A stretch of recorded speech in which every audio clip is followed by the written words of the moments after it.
Sveiki, sveiki, sveiki. Šiandien atėjo ta diena, kai pasidalinsiu dar vieną savo patirtim. Ne taip kaip prieš tai turėtuose video, kur buvo grinai darbinė patirtis, tai šiandien pasidalinsiu patirtim, kuri yra mano asmeninė. Ir jinai, manau, jums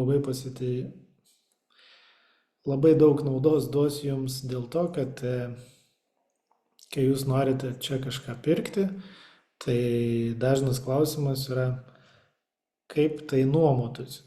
Tai asmeniškai dabar susidūriau su visom galimom problemom ir papasakosiu jums, kodėl jie čia tokie, kaip pasakyti, išponėja.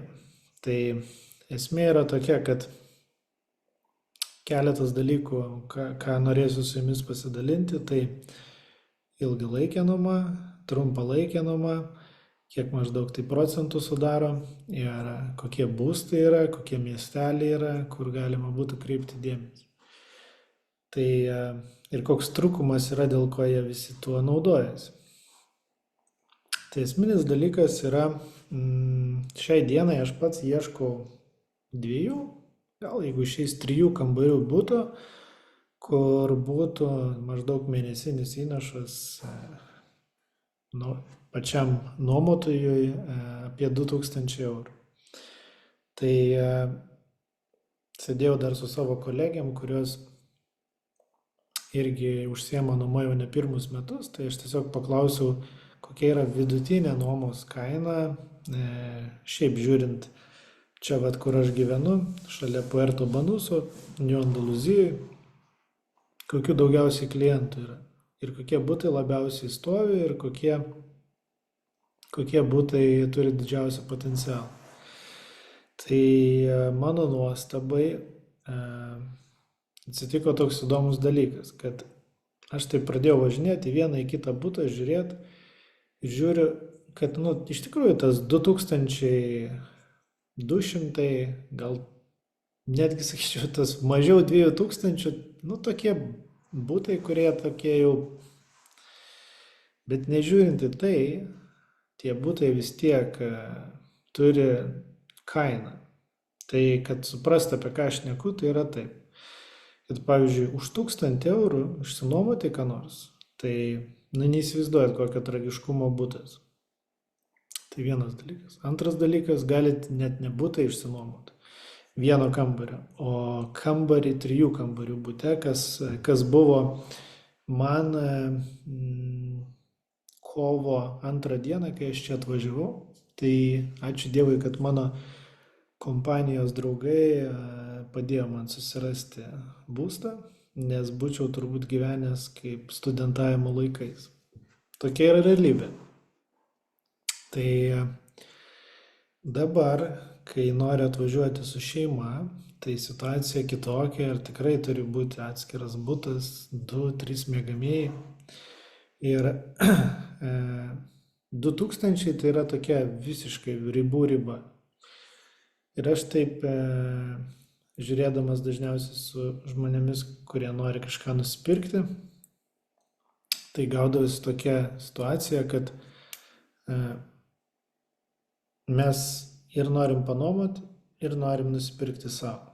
Tai šiai dienai matau tokį skaičių, kad galima nuo 250 000 nusipirkti iki kokių 400 000 investicijai, kuri generuotų tarp 6, 9, gal net ir 10%, jeigu jau taip sėkmingai pavyktų nusipirkti metinę grąžą. Aišku, čia reiks atmesti visus administravimus ir panašiai. Tai ten lieka 6,5–7,5%, bet gali likti ir daugiau. Ir tas likimas daugiau mane pradžioj nervino, nes tas nervinimas yra dėl to, kad čia nuoma yra nuo rugsėjo iki praktiškai birželio 1, tokia ilgalaikė. ir trumpalaikė yra nuo birželis, liepa, rugpjūtis yra jau high season. Ir kas čia atsitinka? Ir čia atsitinka toks dalykas, kad jūs realiai galit per tuos 3 mėnesius uždirbti tiek, kiek uždirbsit per tuos 9 mėnesius, paleidę kainą žemiau. Tai ką aš noriu pasakyti? Gal ir saugiau būtų gauti 6 mėnesius į priekį ilgalaikės nuomos, nepasirašyti sutarties, aišku, ilgalaikės, bet ne šitos tema dabar esmė. Tai, kad tas nepatogumas mums, kas nuomojasi, nepatogu, bet tie, kas nuomoja, tai jiem labai gerai ir patogu. Tai esmė yra tokia, kad jeigu jūs, tarkim, savo butą galėtumėt vienaip ar kitaip išnuomoti tarp 1,8–2,200 eurų per mėnesį ilgalaikiai nuomai, tai taip atsitiks, kad vasarą jūs galėsit per savaitę išnuomoti savo būstą už tokią sumą, arba, kad jau tikrai išsinuomotų, tai galit paleisti iki, tarkim,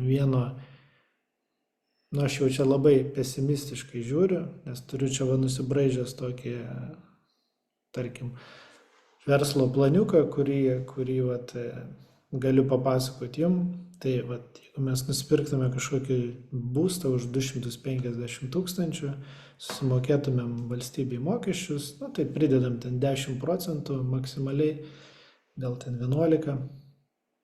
Imkim, kad jam nieko nedarysim ir imam vidutiniškai, kad mes jį nuomosim už 1500 per savaitę ir dar lygiai taip pat 9 mėnesius panuomosim irgi už 1500, kur tokių kainų tiesiog nėra už 2 kambarių butą. Tai reziumė turėsim ne kaip ilgalaikiai nuomai, tarkim, 6,5, bet praktiškai 9%. Tai čia aš jau taip atmečiau, kad per tos 3 mėnesius mes turėsim sumokėti kažkai nuomos kompanijai, ilgalaikės nuomos tos 9 mėnesių irgi, visas elektras, community fee ir panašiai. Tai tie 3 mėnesiai iš tikrųjų labai stipriai paspaudžia tą nuomą į viršų ir dėl ko jūs galite paleisti šiek tiek žemiau tų 9 mėnesių nuomų. Tai taip bendrai paėmus, visą laiką tokį nestandartą laikydami galite užsidirbti nemažą grąžą. Ir aš važinėdamas per tos būstus, taip žiūrėjau ir paskui atsisėdau prie kompiuterio ir pradėjau žiūrėti, kiek jie kainuoja. Nes pagal idėją tai turėtų kainuoti ir 500, ir 700. Bet tie, kurie tiek kainuoja, jų aišku nuomoti yra 3–3,5 tūkstančio, bet iš 10 žmonių 8 arba net 7 ieško vis tiek už 2000. Nes tai yra dažniausiai ar čia dirbantys žmonės, ar atvažiuojantis, tarkim, 3–4 mėnesiam. Tai ta nuoma 3,5–3 tūkstančių, jinai tokia, tampa nepatogi. Tai turiu gerą naujieną. Pasidalinsiu su jumis dabar ekranu ir pasižiūrėsim keletą objektų. Ir jeigu norėsit, parašykit man asmeninį žinutę, atsiųsiu jums nuorodą. Ir galėsit patys paspausti, pasižiūrėti kiekvieną objektą atskirai. Taigi, kas jau yra matę mano praeitus video, kur nereiktų gaišti laiko investuojant, kur reiktų gaišti laiką, ir mano webinarą, tai tos informacijos yra gana daug, bet šį kartą šnekėsim ne apie turto prieaugį, o tiesiog jau grinai apie nuomą. Tai pamatysit, kad aš realiai neėmiau tų prasčiausių butų ar kažkokių, kur visiškai neturi potencialo. Bet pasiėmiau taip dar netgi ir su pasirinkimu. Tai visi, kas sako, kad Ispanijoje brangu, tai aš manau, kad tas, kas neturi patirties, tai tiem brangu. paskambinkit man ir mes atsisėdę galim tikrai, manau, surasti. Ir netgi dabar, kai yra tas gana aukštas sezonas, tai nežinau, gal daugiau atsirado tų, kas tiesiog šiandien nori nusimesti ir kažką naujo nusipirkti. Bet visai nudžiugino mane, kad yra to pasirinkimo. Tai arba aš tiesiog pats, kadangi pravažiavau tų nuomojimų objektų ir tiesiog matau, kaip šluoja tuos nuomojimus objektus, o tie žmonės, kurie čia dabar pardavinėja, gal jie tiesiog gyvena savo ir nenuomoja. Tai čia tų priežasčių gali būti daug, bet aš dalinuosi savo asmeninę patirtim ir dėl tos priežasties šitą informaciją gali būti naudinga jums. Tai esmė yra tokia, pradedant nuo pirmojo objekto, kuris yra Steponai, naujas projektas, tai šitoj vietoj Stepona, kadangi labai stipriai auga, tai jeigu mes neperžengtumėm projekte, nebūtinai šitam, bet kad būtų pačiam mieste, neperžengtumėm 400 000, tai ta 2000 suma, jeigu mes investuojam 400, tai mūsų grąža būtų 2200, tai sudarytų 6%. Jeigu nusipirktume kažką tai už 250, už 300, tai ta grąža būtų, tarkim, 8-9%. Tai suma labai svarbi. Esmė yra visą laiką, jeigu jau nutarėt investuoti į nuomą, tai ta kaina kaip galima būtų mažesnė, bet potencialas irgi, net ne potencialas, bet situacija, kada jūs įeisit į sandorį, irgi labai svarbi, kad gautumėt tą geresnę kainą, ypač naujose projektuose. Tai tą pasakau šiek tiek ir tuose objektuose, tam video, atsiprašau, kur investuoti verta. Tai Estepona vienaip ar kitaip tikrai turi daug potencialo ir ten yra daug dirbančių žmonių. Šiuo atveju ir aš įeinu į tą skaičių, tai kaip ir kovo mėnesį ieškojau, tai už ten 1000 nieko, už 1,5 nieko, tai nuo 2000 kažkur prasideda. Bet tai čia nešneku aš apie naują statybą. Tai Estepona kaip variantas jis labai yra geras. Tada štai toks butukas 250 000, tiesiog paėmiau jį kaip opciją, nes tai yra 3 miegamieji. Tai čia aišku, matot, reikia remonto, bet irgi variantas, kur galima irgi įdėti šiek tiek į remontą pinigų ir mes turėtumėm geroj vietoje esantį butą. Jisai yra tarp naujų ir jisai yra tarp, jeigu čia pasižiūrėsimėm, tai yra praktiškai San Pedro, New Andaluzija. Tai tokia vieta, kur čia tas toks vadinamas trikampis, kur dažnu atveju daug kas nori nueiti iki Puerto Banuso, pėsčiomis nori būti visam sukūry, tai čia toks kaip opcija. Bet sakiau, jeigu kas nors norės, tai parašykit man žinutę, aš jums tada pateiksiu visą šitą puslapį ir jūs galėsit pasižiūrėti. Ir kaip sakiau, nerenku aš čia tokių, kurie, žinot, kažkaip pritraukinėjant. Tai New Golden Mile irgi, o štai butukas, kuriam irgi reiks šiokio tokio remonto, bet irgi turintis potencialą. Ir šitie patys iš savęs geri, šitas geram rajone, šitas turi potencialą ir vasarą stipriai prisidėti, nes jis yra pirmoji juosta. Tai čia aišku ne jo konkreti vieta, bet jis netoli. Beje, labai dažnai nurodo netikslės vietas, kad neva pagerintų būtų, neva, kad jūs paskambintumėt. Tai paskui, kai paskambinė, tai būna daug netikslumų. Tai va. Tai esmė yra tokia, kad šiai dienai tiesiog Estepona apie 2000 sukasi, tada ta pati Golden Mile, šitas La Campana irgi, viskas sukasi, kur aš važiuoju, apie tos 2000 eurų.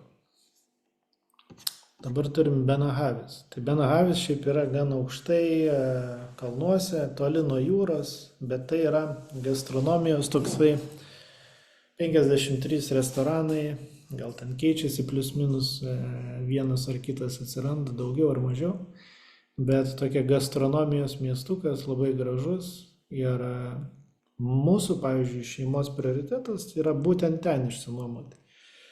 Tai ten kainos dar didesnės. Tai gal net padarysim dar video grinai investicijų, pavyzdžiui, kažką nupirkti, sutvarkyti ir parduoti. Tai kaip pavyzdys, nusiperki už 230 kažką, gal 220, o paskui pardavimo kaina jau netgi gali būti ir 400 000. Tai Benahavis toks įdomi vieta. Vat, toliau žiūrim, 250 000 Estepona. Matot, butukas, kuris principė tiktų nuomai iš karto. Toliau Estepona. Tai kadangi tų būstų trūksta, vasarą tai tikrai trūksta, žiemą didesnis pasirinkimas, bet jeigu jūs nebelaušit tų 2000, pasidarysit tą 1,5, tai tiesiog ta konkurencija jūsų jūs tapsit labiau trokštamas ir manau, kad labai greit išsinuomos tas dalykas. Tai sakau, mano patirtim, už 1500 tokių būtų tikrai nebuvo, ten buvo tragiškai. Tai, kaip ir sakiau, tas La Campana, New Golden Mile, San Pedro, tai čia viskas, visi šitie būstai yra tokioj, pavadinkim, prestižiniai vietai. Tai čia berods net galima nueiti iki jūros irgi, tai aplinkui parduotuvėlės ir visa kita. Estepona, įdėjot baldus ir praktiškai 300 000 investicija pas jūs su 2000 eurų jau siekia apie 8%, tai čia jeigu tik ilgalaikė, o jeigu jau pakombinuosit biškį ir trumpalaikį, biškį ir ilgalaikį, tai jau tas procentas bus žymiai geresnis. Ta pati Marbėja, tai aišku ilgalaikiai nuomai, tai yra labai gera vieta, tai nesigazdinčiau tenais turbūt. Jeigu būčiau vienas, tai ir dirbčiau kažkur pačioj Marbėje, tai tenais, kaip pasakyti, ar ten va tokį nuomotis, plus čia yra dar 3 miegamieji, tai čia dar atskira kalba. Tai tiesiog, ką noriu jums parodyti, kad tų būtų yra skirtingų. Tai, pavyzdžiui, va šitas Michas, tai čia gal, čia aš iš kito video esu įdėjęs, kad įdomi, kaip čia jums pasakyti, įdomus projektas, kur patys turi savo nuomos kompaniją, patys nenaudoja bookingo, tai vos ne 6% gali garantuoti, o visą kitą, tai matosi, kad jie ten kombinuodami pasiema gan daug. Tai gan toli nuo, manau, ilgalaikės nuomos, bet trumpalaikiai nuomai gan daug opcijų ir šiaip jie tokį kombinuoja ten daugiau tų pasiūlymų skirtingų tokiais kaip paketais, tai jie ten savais būdais tu pritraukia daugiau nuomininkų. Benalmadena iš savęs labai įdomus miestukas, kur labai nesunku kombinuoti su vasara, nes iki Benalmadenės atvažiuoja traukinys labai netoli nuo oro uosto. Tai Benalmadena nėra tik tai daugiaaukščiai, kaip pavyzdžiui Fuengirola ir kaip tas miestukas prie pat Torremolinos, prie pat oro uosto. Aš jų net neimu ten, kur yra, aš pats nelabai tikiu ir ten yra pigesnė nuoma, tai nes ten visur daugiaaukščiai toksai, kaip pasakyti, Marbėja kažko tai panaši miegamosiuose rajonuose, bet tuose, ne miegamosiuose, bet ten, kur daug daugiabučių, bet Marbėja yra Marbėja. Tai Benalmadena turi, mano galva, daugiau to potencialo, daugiau tų visokių kotedžiukų pačiame mieste, daugiau viešbučių, tai senamiestis, tai šitam naujam pastate irgi, kadangi jis naujas, tai to potencialo už tokią kainą vasarą ir tokią trumpalaikę, ilgalaikę nuomą, tai manau sugeneruotų irgi tą virš tų 6%. Ir aišku, vakarykštis mūsų favoritas, kuris yra turbūt ir nulėmė mano šito video atsiradimą, tai aš kažkur tai kalnuose, kur reikia man 10 minučių važiuoti kur 10 minučių reikia važiuoti iki jūros, tai čia viskas yra vienoje vietoje ir tokią sumą išleidus galima turėti ir trumpalaikę gerą nuomą, ir manau ilgalaikę.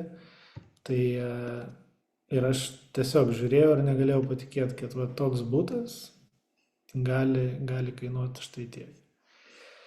Estepona irgi, manau, kitas video bus su tokiu potencialu, kad iš tokių video, iš tokių apartamentų, šiuo atveju townhouse'ų, tai toks miksas, nes čia viskas taip sujungta, tai kaip ir toks apartamentų kompleksas, bet taip atskiras kaip ir namukas. Tai pasidaryti tokį gražų pas mus townhouse'as galėtų būti kaip ne studija, bet toks lofto tipo, tai galima čia būtų tikrai pasidaryti labai, labai įdomų variantą. Tai sakyčiau, šitoj vietoj kaina iš vis negroja, nes tiesiog atsiranda tokių opcijų ir vietoj to, kad sumokėsi ten 700 000, tas butas bus ten kažkoks tai super, bet nuomos iš jo negalėsit spausti maksimalios. Tai tarp 250 ir 400 000 ta riba, kur dar tie 6% labai realūs. Šitam, pavyzdžiui, objekte esu buvęs, tai toks mano galva nelabai gyvas butas, bet ne tai, kad negyvas, bet jis tiesiog naujas pakankamai. Ir būčiau, jeigu vienas, tai sakyčiau, viskas gerai, ant stogo baseinas, New Andaluzija, ginčyčiausi dar ten gal labiau San Pedro, bet pažeminis parkingas, žodžiu, po apačia ten pizzerija yra, tai tokiam jaunoliui, kuris atvažiavo darbuotis arba jaunai poreliai be vaikų, tai manau opcija būtų gera. Kaina irgi galima kokį greitai išnuomoti 1,8, ilgiau palaukus 2,2, tai tikrai variantas. Čia jau iš karto, jeigu biški kaina kyla, tai aišku vaizdai pasikeičia šiek tiek, tai pats apartamentas jau kažkaip golfo klubo teritorijoje yra tyliau, jūra štai tenais, tai jau toks biškelį, kaip pasakyti, jau labiau link prestižo einantis butukas. Ir dar vienas pirmoji juosta ir einantis, tai irgi, kas sako, viskas išbrangė ir panašiai, tai pasižiūrėkit, koks pats butukas ir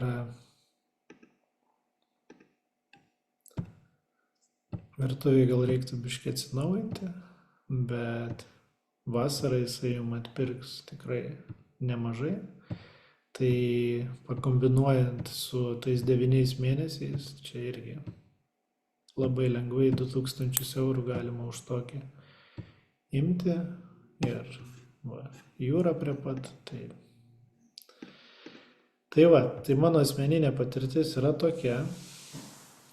Aišku, jos bus ir daugiau, bet mums nepatogu, bet nuomininkas nuomoja butus yra tikrai geras variantas tuos 9 mėnesius paleisti gal šiek tiek mažesnė kaina, kad greitai išsinuomotų.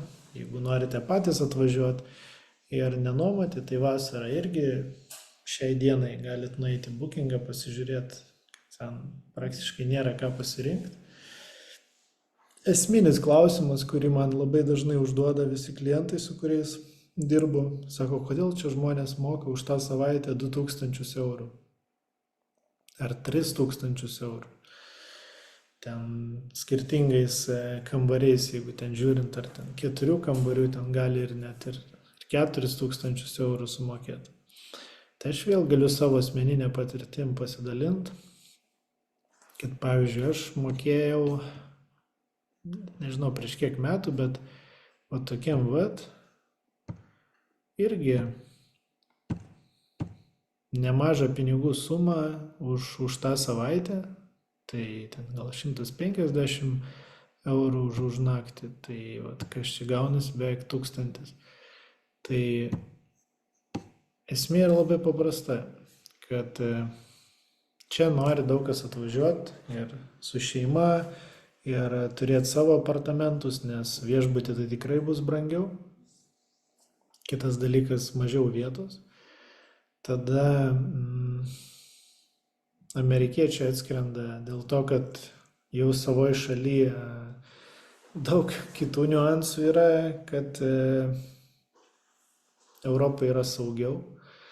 Tai lyginant su to, ką čia galima veikti, kiek čia yra dalykų pamatyti, tai mano asmeninė patirtis yra 2 kartus važiuoti nuo Barcelonos iki tos pačios Marbėjos ir be vaikų, ir su vaikais. Tai Ispanija yra ta šalis, kur tiesiog norisi atvažiuoti ir kažką. Gyveni kažkur, išvažiavai kažkur, tai vėl grįžai ten. Tiesiog dažnai mano kolegos sako, mes pardavinėjom ne apartamentus, ne namus, bet gyvenimo stilių. Tai tas gyvenimo stilius ir atsispindi tuose žmonių poreikiuose, kurie ir nuomojasi tuos butus už tokias didelės sumas, nes jie tiesiog nori būti šalia tų jachtų, su kuriuom gali plaukyti, golfą gali pažaisti, važiuoti, pamatyti daug lankytinų vietų, su vaikais yra ką užsiimti, tai viskas yra vienoje vietoje ir nežinau, turbūt 4 valandų skrydis irgi toks yra optimalus variantas. Tai manau šitam video pakankamai visko papasakojau, tai jeigu trūksta kažkokių tai žinių, kaip pirkti, kokie mokesčiai, tai ant mano sienos ir YouTube kanale irgi yra webinaras, tai galite pasižiūrėti, jeigu norite pirkti kažką ir negaišti laiko, irgi yra video, jeigu norite pirkti ir norite sutaupyti laiko, pasižiūrėti tik tai gerus mano galvo objektus, irgi yra video. Tai mano darbas nėra, kaip pasakyti, jums tiesiog parduoti ką nors.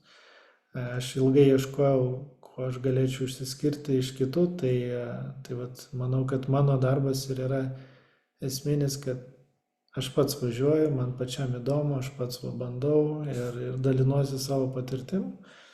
Ir ta patirtis gali būti naudinga jums. Ir dėl to galit kreiptis į mane.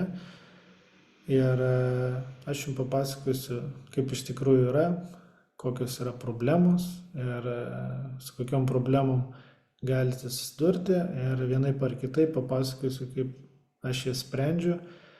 Ir dėl tos priežasties, manau, žinosite daugiau ir jausite saugiau, nes vis tiek vienaip ar kitaip su joms susidursite. Tai va, tai svarbiausia surasti ne problemas, o sprendimus. Tai jeigu norite pasidarbuoti, ieškant naujo būsto Ispanijoje, tai skambinkit man ir aš jums padėsiu susirasti naujus namus, o gal jūsų investiciją. Tai kol kas tiek, iki greito.